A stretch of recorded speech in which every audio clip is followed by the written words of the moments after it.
मैं साक्षी जी आपको दो उदाहरण बताना चाहती हूँ कि वो जो सबसे तेज चलने वाला चैनल है ना, मैं एक बार उस पर थी और शायद वो पहली बार या दूसरी बार तीसरी बार इसी तरह से जुड़ रही थी बहुत अर्ली में, और उस पर डेटा पे बात हो रहा था और कि इतना परसेंट वोट इनको गया, इतना परसेंट वोट उनको गया, एम वाई समीकरण में इतना है, इतना मतलब वो डेटा पे पूरा बात हो रहा था। और पता है जब मेरा सारे प्रवक्ताओं से मतलब मुझे छोड़कर जो सर्वे करके डेटा लेकर आए थे, जो बीजेपी के प्रवक्ता हैं, सबसे जो मैं उसमें फीमेल प्रवक्ता अकेले थी। जब मेरे पास आया, मेरे तो पता है क्या, सब पे डेटा पे सवाल पूछ रही है। जब मेरे पास आया तो क्या कह रही हैं कि आपको क्या लगता है जंगल राज इस बार भी मुद्दा बनेगा।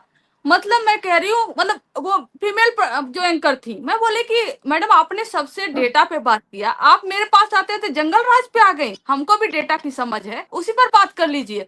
मतलब आपको ना कहीं ना फिर मैंने उनको जो डेटा पे, क्योंकि डेटा पे मेरा काम है पीएचडी, मैंने उनको डेटा पे, उन्हीं के डेटा पे इतना लताड़ा कि वो क्लिप फिर वायरल हो गया है ना। मैंने एरर ऑफ मार्जिन और तमाम चीजें मैंने उनसे पूछ ली वहां पे, क्योंकि आप हमारा स्टैंडर्ड डिसाइड कर रहे हो वहां पर, आप सबसे डेटा पे पूछ रहे हो और हमसे कर रहे हो जंगल राज पे। और ऐसे ही जब ही हमने मार्च निकाला था, ये जो एसआईआर का मामला हुआ था, जो पहला हमारा प्रदर्शन हुआ था, तो उस समय आप देखे होंगे कि एक फोटो बहुत वायरल हुआ था, जो एक दादाजी हैं जो भैंस लेकर सड़क पर आ जाते हैं। तो एक शो पर मैं थी और वो शो पर पता है क्या कहती हैं कि सबसे तो वोट पे वोट इस पे एसआईआर पर कैसे जो है कि बांग्लादेशियों को हटाया जाएगा, इस पर सवाल पूछती है। मेरे आते आते क्या कहती हैं, कंचना जी, अब मैं जो एक्टिंग कर रही हूँ आप समझ जाएंगी कौन है वो।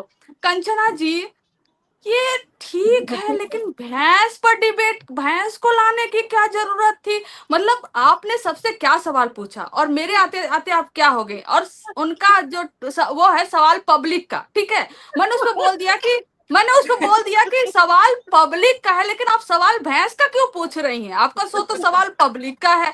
तो ऐसा क्यों नहीं करती है कि अपना शो का नाम चेंज करा के सवाल भैंस का करवा लीजिए, फिर मैं भैंस का जवाब दूंगी। उनको इतना बुरा लगा उस चीज पर, फिर एकदम चुप हो गई। मतलब जवाब तो दे नहीं सकती थी वो पलट के। तो मैंने देखा है ना कहीं आपसे ना, आप किस लेवल का सवाल पूछा जाएगा आपसे, उससे भी आपका स्टैंडर्ड तय करती हैं ये जो फीमेल एंकर होती हैं।